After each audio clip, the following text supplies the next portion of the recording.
Starting on Christmas Day, I'm aiming to run 1,000 miles in 10 weeks. Last week, I ran 108 miles in 16 hours.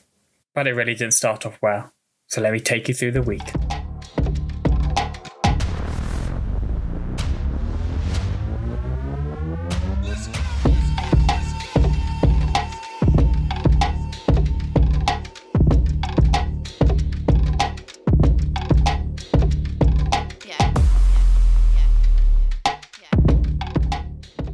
My new life, filled with running, and then more running, and then more running, started on Christmas Day.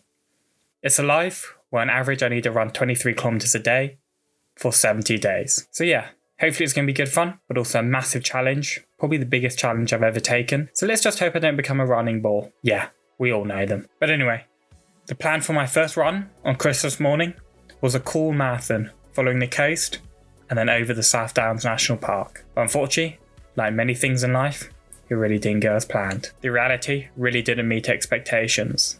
The sunny run I hoped for and imagined ended up being slightly different.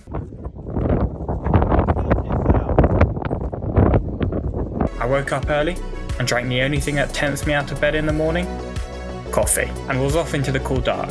It was great to see that even on Christmas Day, there were many runners out there, probably looking to burn a few calories before the Christmas hedonism begins. So things were going really well.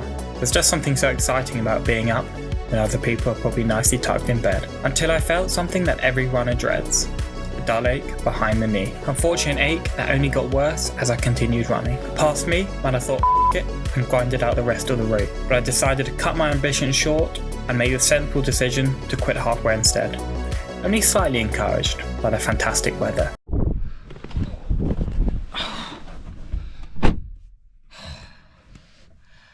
Yes, I must admit that didn't go as well as I would have liked.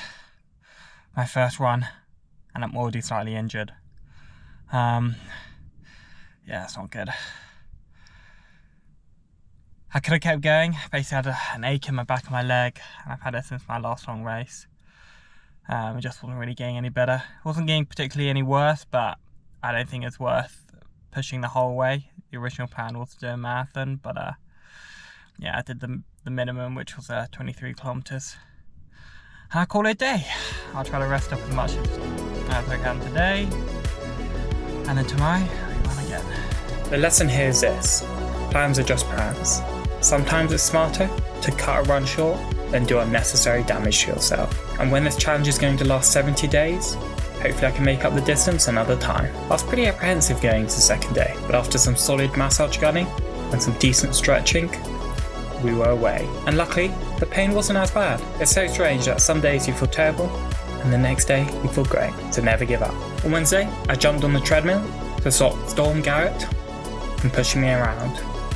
And unfortunately, I made a mistake. So after 40 minutes, the gym closed, so I had to run out. Literally. So rather than giving up for the day, I decided to head into the dark neighbourhood and keep on running. That evening, I started to enjoy the grind. I'm actually conscious that in this challenge boredom might get me, so I decided then rather than just doing easy, flat routes over and over again, I would try more tricky, interesting routes that I've never done before. No matter the elevation, as long as it's interesting. So essentially, I decided to sacrifice comfort for some more interesting kilometers, and they didn't disappoint.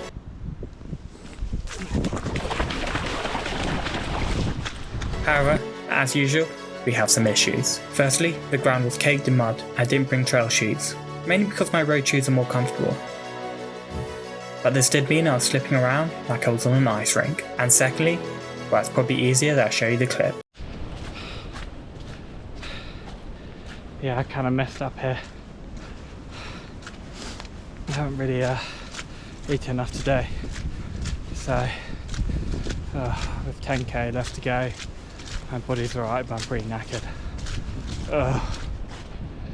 All I can think about now is Snickers bars.